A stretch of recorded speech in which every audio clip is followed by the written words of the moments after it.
Bonjour, moi c'est Jésus Michael Delch. Je suis étudiant en cycle d'ingénieur en informatique à Estime, École supérieure d'informatique, télécommunications et management et je suis centrafricain. Ma présence ici c'est dû par rapport à la rencontre des étudiants centrafricains dans le cadre du congrès extraordinaire qui devrait avoir lieu. Et voilà, on est là pour y participer.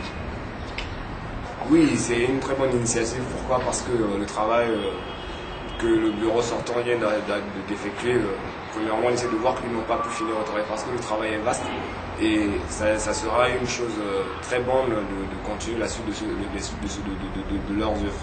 Mais le problème qui se pose là présentement, on essaie de voir que nous aussi, à notre niveau, pour y postuler, il faut d'abord voir, comment on appelle, tes emplois du temps. Il faut carrément te lancer et pour ne pas faire marche en arrière demain, pour ne pas dire que ouais, j'ai des cours à côté, j'ai ceci à côté, donc ce qui fait que je n'ai pas pu bien faire ce travail, machin. Et si vraiment, si le temps me permettrait, un jour, je me postulerai pour un de certains postes pour continuer les œuvres que tous mes prédécesseurs ont eu à faire.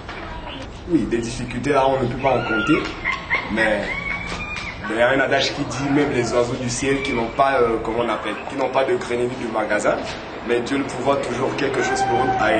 À quoi bon celui que Dieu a créé à son image peut mourir de faim? Ça, c'est impossible. On rencontre toutes sortes de problèmes ici. De loyer, de manger, payer les scolarités, santé, tant plus qu'on n'a pas une bonne couverture, comment on l'appelle, étatique qui permet de nous couvrir sur le cadre de santé. La bourse aussi, ça ne vient pas bien. Les parents se battent de gauche à droite pour nous envoyer des petits trucs, tant plus que le coût de vie au Sénégal, ça coûte excessivement cher. On est obligé de serrer les ceintures et d'y faire avec. Pour les difficultés, vraiment, je ne sais plus quoi dire, mais ça fait partie de nos quotidiens pour le moment. Donc on ne peut que le faire avec et oublier qu'il y a les difficultés. Parce que dans la vie, là, il n'y a jamais quelque chose de bon qui est facile. Tout le chemin qui mène à quelque chose qui est bien, ça ne peut être que difficile. Donc on ne peut que faire avec. Oui, c'est ça le grand problème. Là, présentement, on n'a pas une représentation diplomatique. C'est juste cette structure qu'on appelle UCAS, Union des étudiants centrafricains et stagiaires, qui essaie de voir ce cas-ci. On a des problèmes, par exemple, au niveau de la justice, la police ou autre part. Ça ne peut être que UCAS qui peut toutefois faire recours à ces genres de problèmes. Vraiment, là, si l'État de notre pays peut faire de son mieux pour envoyer comme un représentant diplomatique, soit peut voir un consul, pour permettre de nous couvrir. Parce que là, présentement, si on essaie de voir dans toutes les autres communautés, si les gens viennent ici, ils ont quand même leur consul. Et qui dit histoire de papier, des cartes, tout ça là, ça se passe chez eux là-bas. Mais nous, on est obligé d'aller vers la police des étrangers pour nous certifier un papier qui prouve qu'on est des étrangers. Alors que deux fois la nuit, quand tu veux sortir, quand tu finis de travailler tard pour rentrer, les passeports là, on n'essaie même pas de voir. Et il y a aussi d'autres personnes qui viennent avec des, comment on appelle, les laissés-passer. Et ces laissés-passer là ont une durée de vie. Et cette durée de vie, ce n'est que de 3 mois. Si ça expire, cette personne est comme, je peux dire, un clandestin dans le pays. Et ça cause vraiment des problèmes. Donc vraiment, si on peut avoir une représentation diplomatique dans ce pays pour nous couvrir, ça sera une très bonne chose. Oui, nous tous, nous avons des projets. Qui dit projet, ça veut dire des objectifs. Parce que on essaie de voir si, premièrement, au niveau de la basse classe, tu sais de dire, bon voilà, je commence à la classe au collège, tu vas maintenant te classer sur des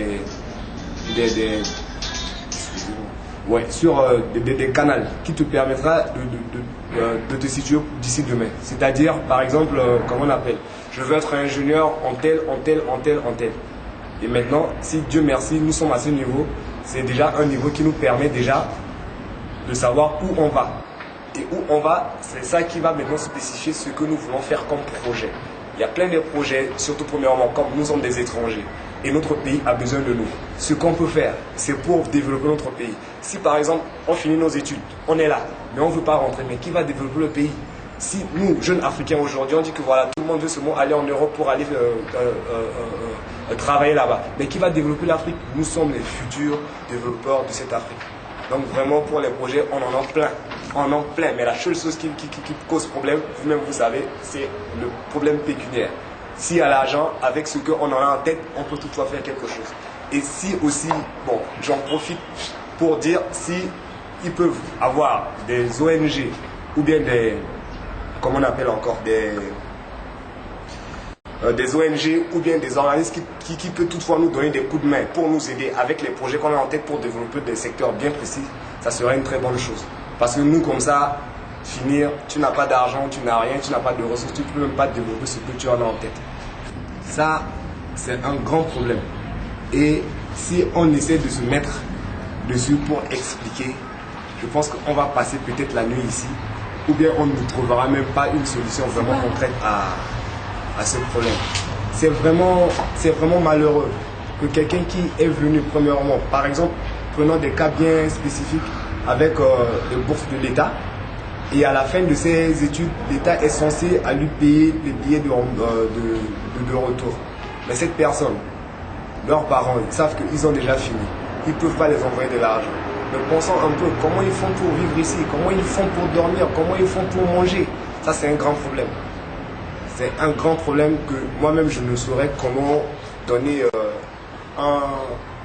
une solution à ça. Ce que je peux dire au gouvernement, vraiment, l'État, c'est la jeunesse. L'État, c'est la jeunesse, c'est-à-dire, ils sont déjà là. Ils vont partir aujourd'hui, demain, après-demain ou bien un jour.